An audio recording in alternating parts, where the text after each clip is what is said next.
Well, hello to everyone joining us today.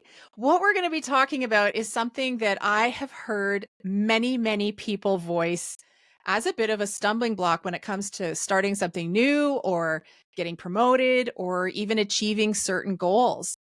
And it's their age. So, what's really interesting is that people of any age can feel this way. And I really want to explore what is it about a number that trips us up? So I've invited two ladies today who are in very different stages of life and ages to talk about how age is perceived in what they do and how they've dealt with some of those limiting thoughts.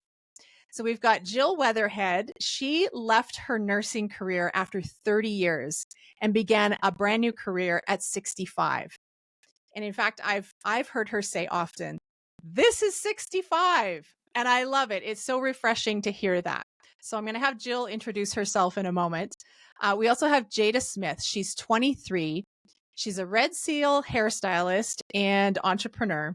And she's been on a bit of a non-traditional path, I would say, as a young adult. And full disclosure, Jayda is my daughter. So I know her story very well. And we've had conversations in the past about the impact of her age. So I thought she would bring a very different perspective to this conversation.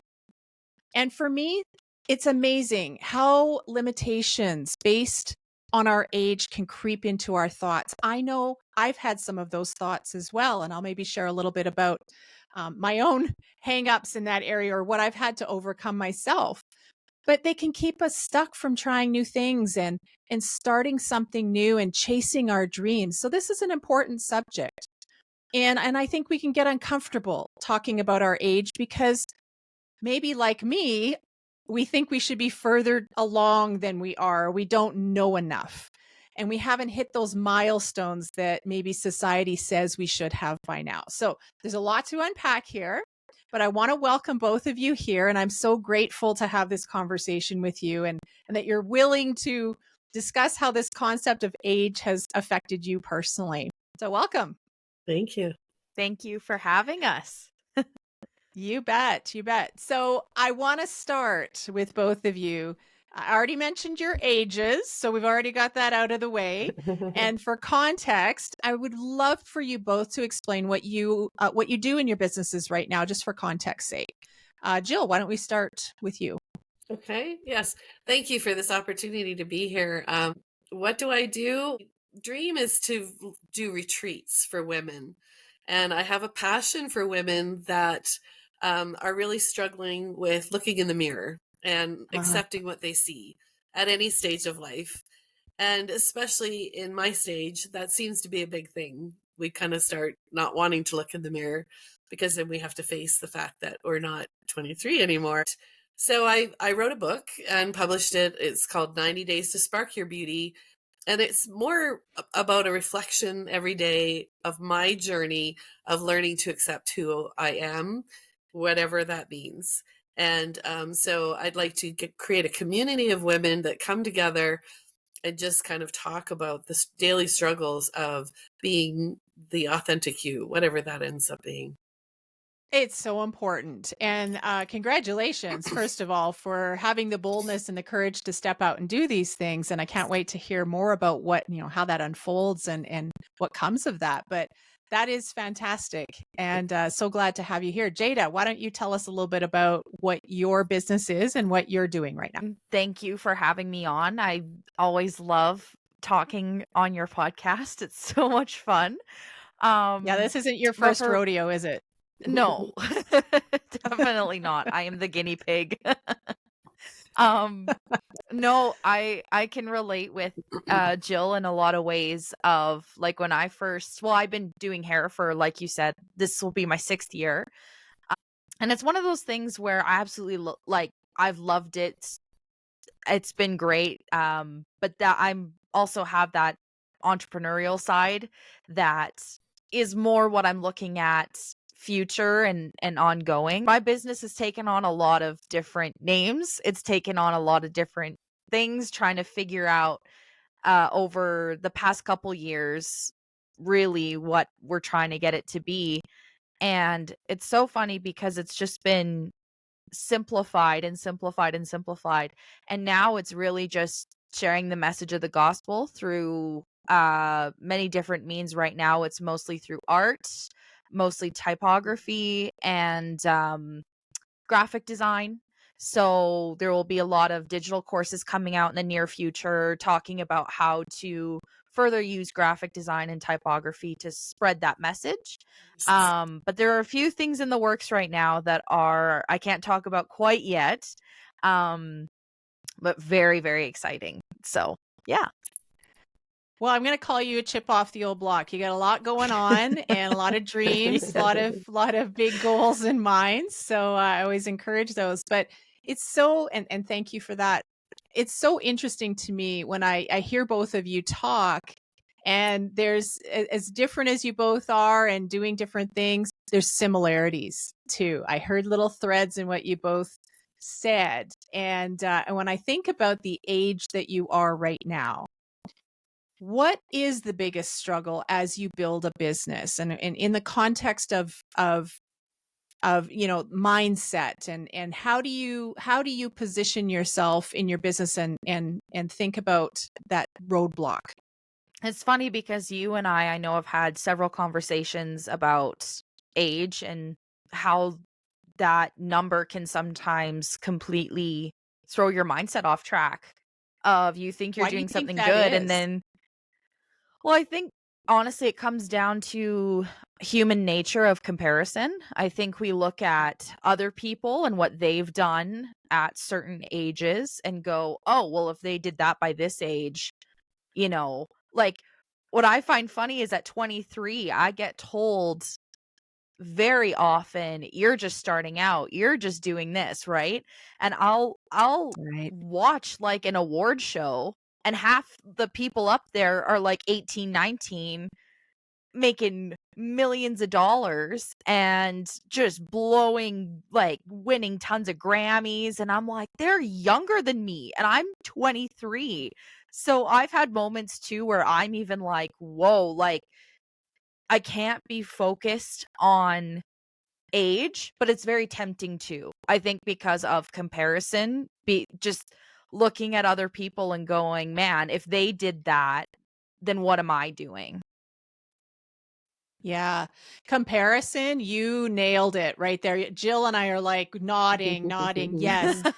That is such a huge stumbling block for so many people. And in the social media world that we live in, if we're not careful, we are constantly kind of going down that rabbit hole and that trap of, well, what's this person doing? And how do I compare? And should I be doing maybe what they're doing? And we kind of lose a little bit of that uniqueness and on carving our own path to success. And so you brought up such an important point. Jill, like, how are you feeling about that comment? Because I can definitely relate. Well, the thing is I never thought of what life would be without nursing. I was going to nurse forever. And 30 years plus does feel like forever. And Yeah. it was a hard thing to walk away from, but it was just time because of the circumstances of the job I was in. I miss it. I will be honest. Sometimes even question the decision, although I know it was the right thing. But it seems very terrifying to start over a brand new career in something I've never even really thought I would even consider, like writing, being, speaking, being on podcasts. I mean, I think as a kid, I probably thought podcasts weren't a thing, but we always would play that kind of radio thing, that's how old I am, as it would be, you'd have a tin can radio mic, and you'd be interviewing people on the radio. So I was always drawn to that kind of talk show type of, not to be Oprah Winfrey, probably more the comedians like Ellen. Oh, okay. But, just that kind of thing of talking with people, I think has always been in the background, but never really thought that I would be that person. I mean, I'm a nurse, and nurses don't tend to take that on next. So So I would think you of, would you say sorry. that struggle of kind of identifying as a nurse and having such a long career in that path. Do you think that would be your biggest struggle now as you tend to, or I you're think trying to build a so. business? Yeah, I would have to say so because I keep thinking that I don't have, like, people aren't going to take me seriously. If I talk about anything with my nursing, they're more likely to listen, but it's like I don't seem to have any sense of authority or whatever I'm speaking about, which is why This Is 65 became a thing. Because I had a coach that said, look, this gets a response, keep going with it. But I didn't want to focus on it because I didn't want to admit that I was 65 and all of the things that come with it. So interesting. So again, it's that age thing and kind of where we think we should be. And you brought up an important point, which is identity. And I can certainly relate with that as well as comparison and how the things we hook up to in our careers and our lives, we tend to take on the identity of those things and kind of lose a little bit maybe who we are in Mhm. the process. And when those things go away, then we're left with, okay, now what? Like how do I move forward in this knowing I'm me and I'm enough without the Right. nurse hat on, right? And I will say the other thing I just want to add to is I don't know what to call myself because I don't think I retired. Like when I think about when people look, because people that retire have planned and looked and had a date and, that had that concept. And I didn't do that. It was bad at work. My husband and I talked it over, prayed a lot, whether I could walk away from my income to nothingness. He's a missionary, so it's not like he doesn't really make a lot of money. And could we afford it? And how soon? That was basically my question to him. So I feel like I basically quit a job and now I'm looking for a new one and trying to do that. So it's hard because people just assume I'm retired and I don't know that I like that title. Well, and retirement is such a big issue too. And I know Jada, this isn't really something that is even in your thought process at this stage of your life, but the thought of retirement, I think society tells us at this age, you're going to retire or Hmm. you need to think about retirement. And that's a big one I have struggled with in terms of how do you continue to live your life and do other things that are outside of that retirement story. And I know that's a big discussion point for Jill, for you and I in the stage of life that we're in, because I have lots of friends who are planning retirement and travel and there's nothing wrong with that. That's their life, their choice. For me, it looks different. I'm not really looking at retirement. I'm looking at purpose and what am I here to do? Hmm. So we'll probably have a different conversation podcast on that alone because I think we can unpack that. But I want to ask you, Jada, if I could start with you, what are the benefits of being the age you are? We kind of talked a little bit about what's maybe tripped you up or you struggle with, but what is a benefit of being 23 and how you're moving forward in life in your career?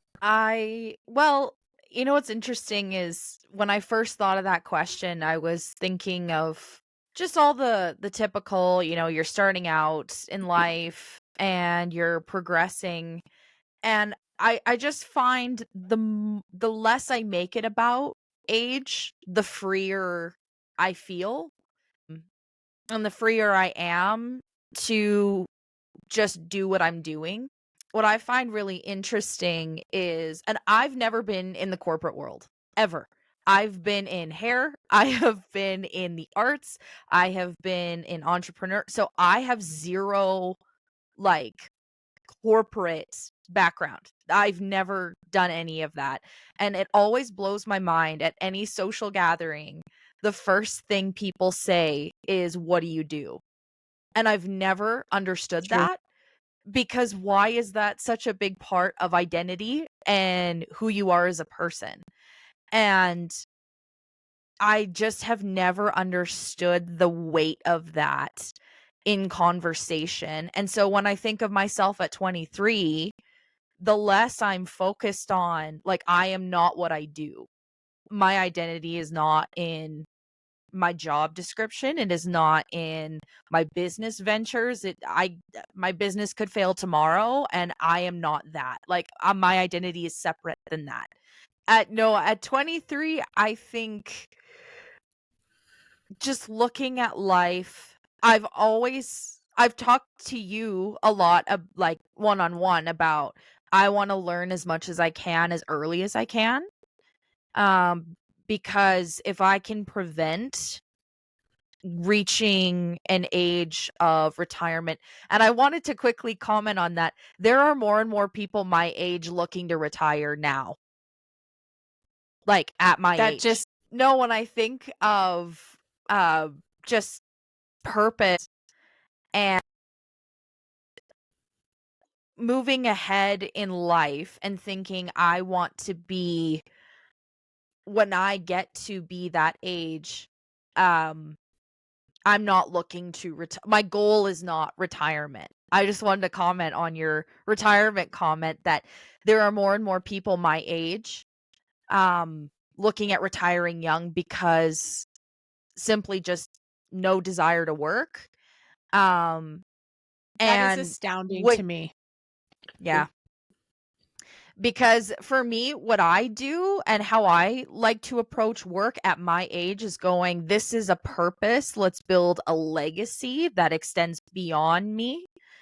That completely shifts my thinking. And especially as a 23-year-old, going, how can I make a big impact young? And I have, supposedly, we don't really know how long we have, but I have that a little bit more time to, while I'm here, make impact and reach as many people as I can. Yeah. And thinking of life and work and everything through that lens early on, I think is huge, because there are not a lot of 23-year-olds thinking of, like, retirement at your age. They're not thinking of what their life is going to look like at 50, 60, 70, 80.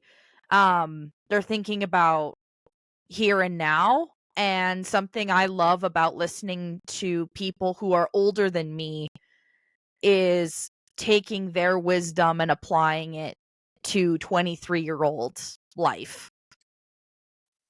Oh, that's refreshing to hear. And I think I've always said you're an old soul. You're kind of wise beyond your You 23 are. years, in my opinion.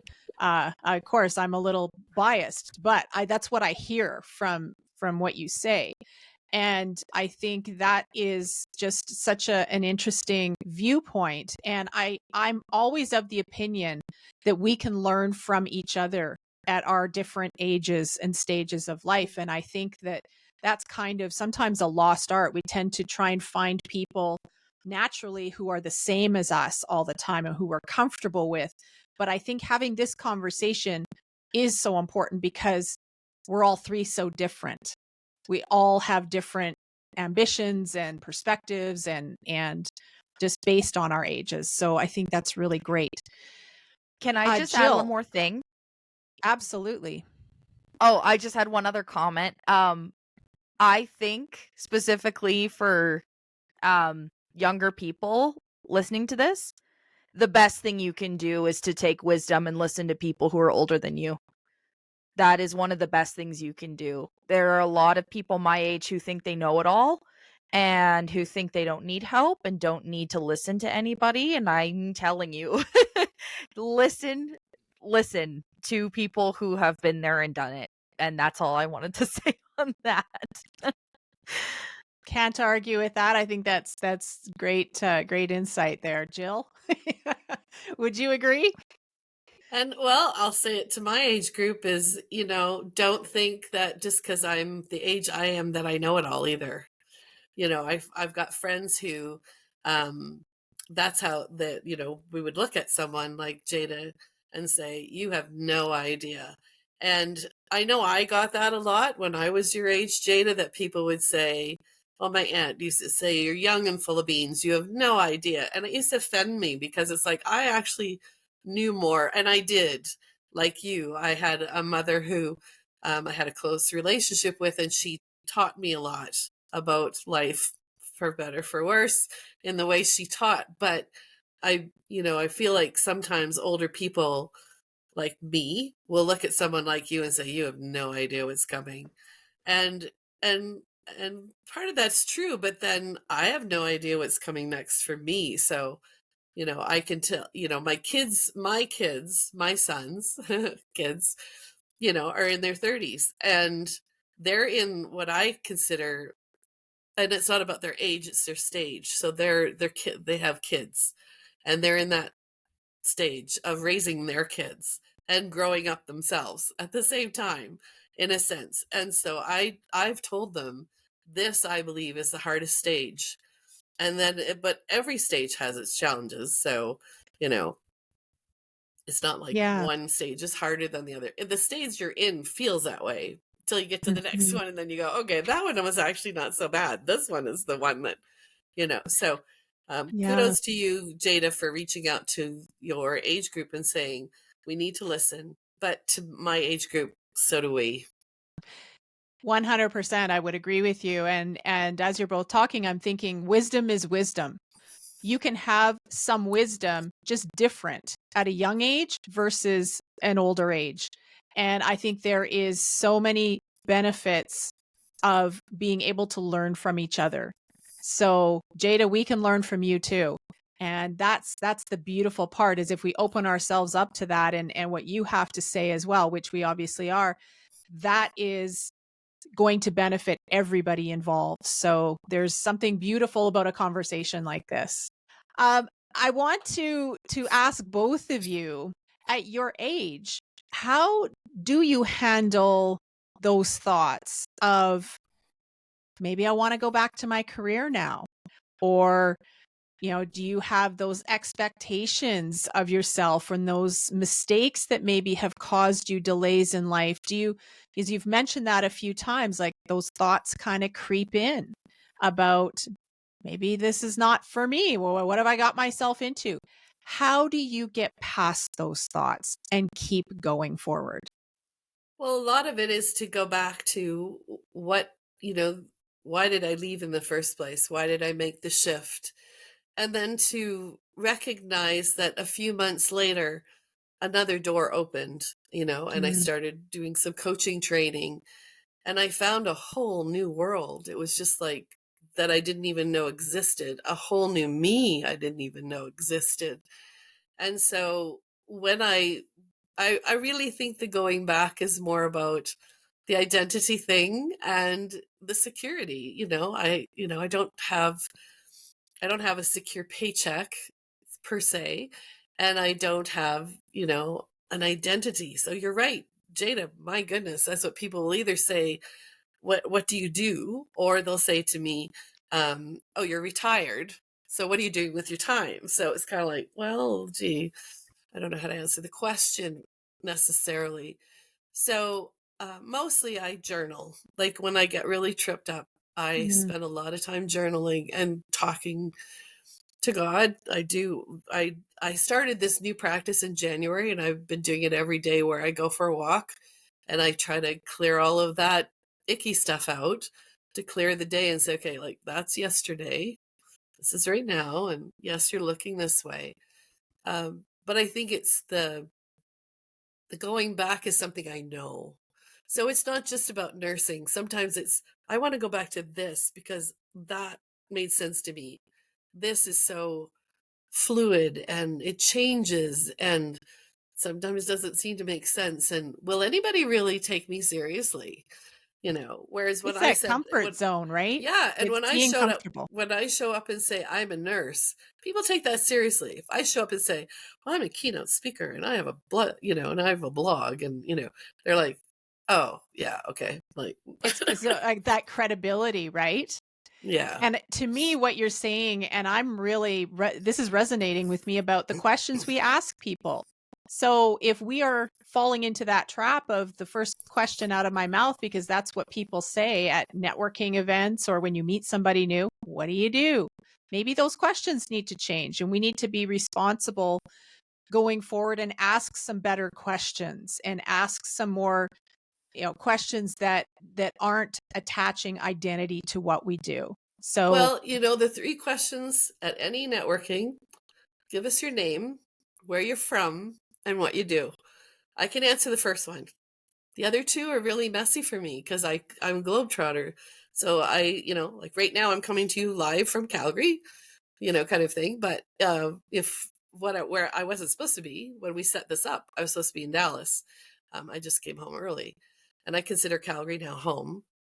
And it's less complicated to answer Calgary, because otherwise I have to explain why I don't think I'm really from Calgary, like I didn't live here my entire life. So, those 3 things are basically what society says are our identity: our name, where we live, and what we do. So you're right. you I are, think we need to change the yeah, questions. we do. We do. I would agree. Jayda, at your age of 23, how do you just kind of get going and manage thoughts of, I just don't know enough yet? Because I have, transparently, I heard you say those words, and who's going to listen to me? Like, I don't have enough life experience yet. How do you get past some of those roadblocks at your age? Yeah, I find it interesting that Jill said the same thing, is that, will anyone take me seriously? And that is probably one of the biggest, um, specifically in business. There are a lot of people who I have been told a lot. Yeah, exactly. You don't know what you're doing. What I find interesting is what is considered to be enough. When is it ever enough life experience for you to be qualified? The biggest thing with being 23 is that, challenging sometimes the thought of who is the person who's dictating um where you should be at. Who is that person who is saying, "Oh, this is enough. This counts for enough life experience for you to be able to speak to certain issues." Where is that bar? And I think for me, the biggest thing at 23 is the ability to just switch my focus and say, you know what, am I trying to impress people? Like, am I trying to be justified by people and their opinions and where I should be at my age? Or is it a matter of I'm staying in my lane, doing what I know I'm supposed to do? And you kind of, there are people my age who can be very wise, and there are people my age who are not wise. Just like there are people who are older who are extremely wise, and there are some people who are older who aren't wise at all. And so I think the more we understand that it's not necessarily other people's job to dictate what you can and can't speak on, that's brought me a ton of freedom to say, I can speak on what I know. I can't speak to what I don't know. And I'm not going to try and, you know, show you up and essentially, like that saying, I know you hate it so much, but the okay boomer type, like, so rude to older people. And I Yeah, I think struggle with that one. there is a lot of power when a young person says, you know what, I'm going to honor and respect people who have gone before me. I'm not better than them. We're all on our own journey, regardless of age. And the sooner that everyone can start to say, you know what, I can learn from this person who's older than me, and I can learn from this person who's younger than me. And you look at the person and not the age. You look at the person and not the job. that starts to change things a lot. Well, And that's you un actually, sorry, I was just gonna say, and that's the community I want to build, is a multi-aged group of women. Like, I don't want it to be a bunch of me's, my age group, or even Kim's. I want it to be all of us that are, because I think all of us have this a similar thing where somebody yeah. has told us, here's what you need to do at this stage of your life without Mhm. any other. And so I want to bring a community so that we can share and say, like I do with my granddaughter. She's going to be 9, and blows her mind that I didn't have a cell phone until I was 40. Like, it just blows her mind. Like, I think I was more than 40, but like, it's kind of those kind of things. I mean, I do tease her and tell her that I walk to school, in freezing, bare feet, because that's what grandparents do. But there's the reality of how fast the world is changing. And I think that's where and I'm on the edge of the boomer. So I'm not quite a full boomer, but I'm on that edge enough that I know both of the generations that are on either side of me. And I think that has also taught me, because I have friends. I went out with my friends this week. One is in her 70s and one just turned 80, and they're my best friends. And it's kind of bizarre to think that my friends are, and I was out with a lady yesterday, she's 70, but then, next week I have dates with friends and they're in their 40s. And that's what I want to build, that kind of community that you can share your experiences. It doesn't matter about your age and stage. Yeah. Yeah, so many great things both of you just shared to unpack for all of us, things to consider. And I want to, as we kind of wrap up the podcast here, I want to ask both of you, who inspires you because of their age? I know when I think about who inspires me, it's usually people that are doing things outside of the societal norms. So people who start businesses in their 70s, or are doing things they kind of buck those norms that we place on people of a certain age. What about both of you? Jill?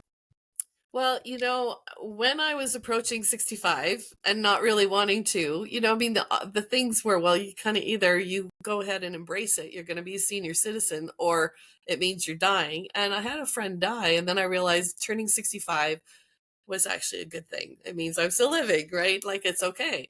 And in that process, I started realizing that I needed somebody older to inspire me to go forward. And it is somebody that's in media, is Betty White. So she was about to turn 100, and she died before she turned 100. But I really love, and I wrote it down because I love this one thing that she said. She said, the older you get, the better you get, unless you're a banana. And I love that, because we keep talking about the golden years, Yeah. and you're not getting older, you're getting better. But her humor, if you look at any of the things of how did she get to where she got? Like, I mean, what, in Hmm. 2009ish, she was the most funniest part of the movie Proposal, in my opinion. Yeah. And that inspires me, that at her age and stage, and like Helen Mirren I think she's 78 now. These people inspire me because they are stepping out, and L'Oreal is actually building this. That you and Jane Fonda and some of these people like that they're showing that they're Jane Fonda's was about her hair. So she's actually in a show that she was dyeing her hair, and then at one point she stopped and she let herself go gray. And that was a really big statement for where she was in her 70s. And Hmm. it's things like that it's like, all of these things tend to identify us.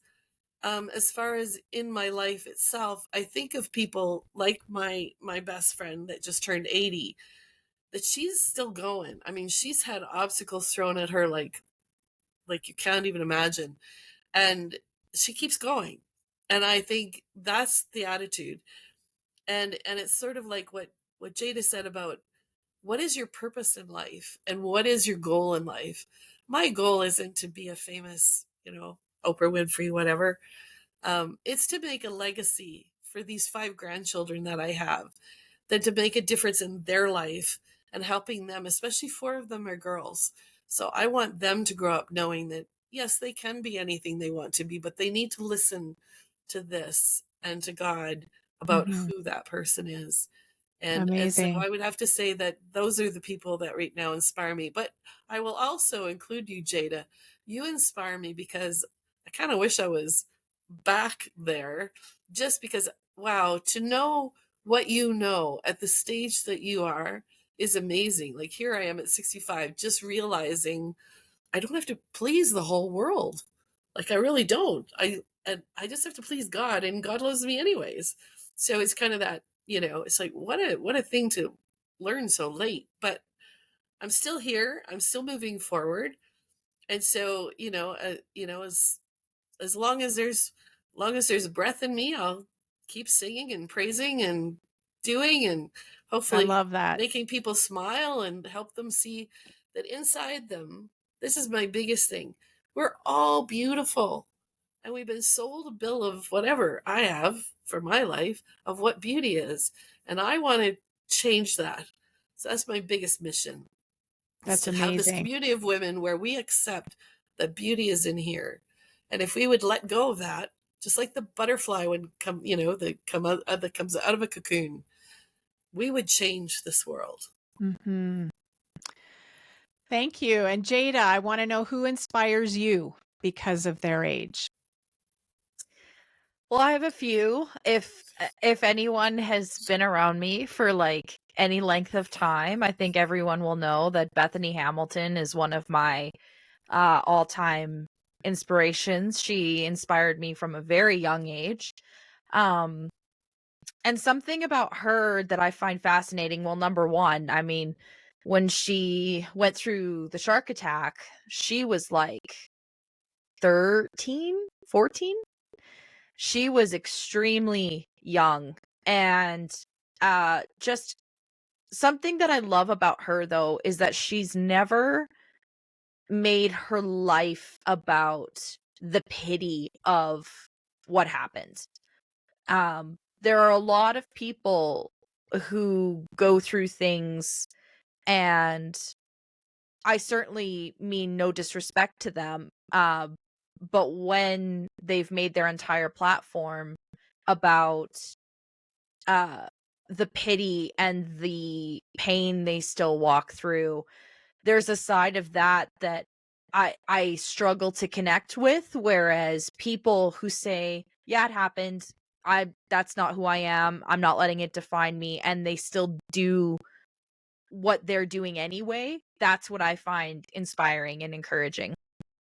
And Um just to be clear, Bethany Hamilton had her arm bitten off by a shark, oh, and yes. she went on to just for context, and she went on, she's a surfer, and she continued to surf and be a world-class champion and never let that fact that she had one arm missing kind of Yeah. stop her from doing what she Or was doing getting back in the water. Like that would, or getting back in that's, the water. yeah. So I would say, in a personal sense and just an overarching life sense, she has been major inspiration for me for a lot of, like, since I was 13, 14. Um but I would say also in a business sense, um I really value anyone who is not chasing the platform. I think when people are chasing their purpose over the platform, like, especially in my age group and my demographic, there used to be a time, I feel like, where people would talk about, what do you want to do? Oh, I want to change what this looks like in this workforce, and I want to change how this is in our society. And it's quickly shifted into, I want to be famous. I want the platform. I want to have millions of followers for doing nothing. And it's really sad to me because I see people who are genuinely doing what they do because of their passion for that. What a great conversation. I'm going to stop it here, but What a great conversation. Thank you both for just being you and for sharing some of your insights. And I'm going to call it just straight up wisdom around this subject. I will have contact information for both of you on my website, kimwestland.ca. And I look forward to, again, following both of your journeys and what's to come for both of you. And I feel like we're going to continue this conversation in some way, shape, or form, because we've just scratched the surface of what age means to success in life. And I've really appreciated both of your insights. So Thanks, thank you Kimmy. to all of you, and thank you for tuning in.